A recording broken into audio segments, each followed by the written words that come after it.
আচ্ছা পারুল, জার্নি করলে তুমি সবসময় কেন আমাকে জড়ায় ধরে থাকো? জানো না? কি বলো? জার্নি করি জোরে ধরে থাকি কেন? আমার হচ্ছে আমরা যতবার আমরা হচ্ছে জার্নি করি, হুম। আমরা ম্যাক্সিমাম সময় রাত্রে জার্নি করি। হুম। আর আমাদের জার্নিটা হচ্ছে এমন যে লং টাইম, হুম। মানে সারা রাত, হুম। মোটামুটি 12 ঘন্টা। হ্যাঁ। 12 ঘন্টা হচ্ছে যে আমি যে যাব, হুম। 12 ঘন্টা গেলে যে তো আমি এইভাবে থাকলে আমার ভালো লাগে। হুম।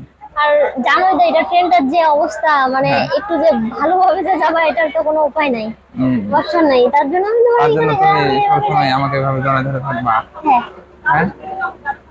কেন, আরো সবাই তো আছে, ওরা তো কই কাউকে জড়ায় ধরে থাকে, ওরা তো একা একাই যাচ্ছে। আমি কোথায় জোড়ায় ধরে আছি তোমাকে? এই যে তুমি আমার বুকে মাথা রাখতেছো, আমার ঘাড়ে মাথা তা আমার রাখতেছো। শান্তি লাগে এইভাবে, আমার কমফোর্ট মনে হচ্ছে, আমার হুম। একটা সাহস পাই যে না হ্যাঁ। তুমি পাশে আছো। হ্যাঁ। হ্যাঁ আমি এভাবে যাচ্ছি। হ্যাঁ। উম, মানে তুমি একটা জিনিস চিন্তা করো, হ্যাঁ। আমাদের মানে বিয়ের যতদিন হয়েছে, হুম। আমি একা তোমাকে ছাড়া কি জার্নি করছি? না। মানে তুমি যেখানে যাওনি আমিও যাইনি, তুমি হুম। আমি গেছি মানে তুমি ওখানে গেছো। হুম। তার মানে আমি তোমার সাথে থাকলে তুমি সাহস সাহস পাই, পাও হ্যাঁ। নাকি? জার্নিতে তোমার ভয় করে একলা জার্নি করতে? আর যখন আমি ছিলাম না তখন? তখন তো একা একা গেছি, তখনকার হিসাব ধরে তো লাভ নাই। হুম। তখন তো মানে মন চাইলেও কোনো কিছু নাই, করার হুম। নাই। একটা কথা বলি, আমি হুম। একবার হচ্ছে অনেকদিন আগে আর কি, হ্যাঁ। মানে তোমার সাথে বিয়ের আগে আর কি, আমি হ্যাঁ। জার্নি করতেছি, রাজশাহীতে আসবো। হ্যাঁ, হ্যাঁ। তো রাজশাহীতে আসার সময়, হুম। তো এখন হচ্ছে মানে লং টাইম না জার্নিটা। হুম।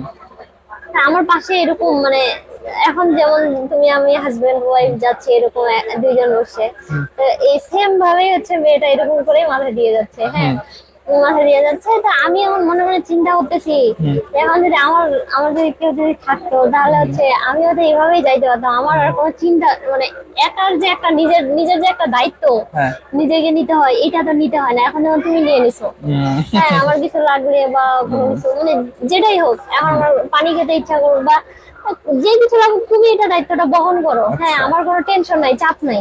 আর একা গেলে এই চাপটা হচ্ছে বহন করতে হয়। আচ্ছা, তার মানে লাইফে একজন বিশ্বস্ত মানুষ থাকা প্রয়োজন, অবশ্যই, ভরসাযোগ্য একজন মানুষ থাকা প্রয়োজন। অবশ্যই, একবার 100%। হুম। আমি একটু কথা বলি। হ্যাঁ, হ্যাঁ বলো। যে আমার তো হচ্ছে একটা বিশ্বস্ত মানুষ আছে, বা আমি হুম। এই যে যাচ্ছি যে একটা বিশ্বস্ত মানুষ আছে, আমি হচ্ছে ভালো কথা, আমি যাচ্ছি, আমার একজন বিশ্বস্ত মানুষ আছে, আমি যাচ্ছি। হুম। আপনাদের কার কার এরকম একজন মানে বিশ্বস্ত মানুষ আছে, যার যার উপর চোখ বন্ধ করে ভরসা করতে পারেন, যাকে দিন শেষে আপনি মানে কোনো কিছু চিন্তা ভাবনা না করে আপনি হচ্ছে বিশ্বাস করতে পারেন? সবাই কিন্তু অবশ্যই কমেন্টসে জানাই যাবেন। তো দর্শক, আপনারা শুনলেন যে লাইফে বিশ্বস্ত একজন মানুষ থাকা প্রয়োজন, ভরসাযোগ্য একজন মানুষ থাকা প্রয়োজন। হুম। আচ্ছা, আপনাদের কার কার এরকম ভরসাযোগ্য ও বিশ্বস্ত মানুষ আছে অবশ্যই কমেন্ট করে জানাবেন। ততক্ষণ পর্যন্ত আপনারা ভালো থাকবেন, সুস্থ থাকবেন, আর আমাদের জন্য অবশ্যই দোয়া করবেন। যেন আমরা সারা জীবন এইভাবে যেন থাকতে পারি।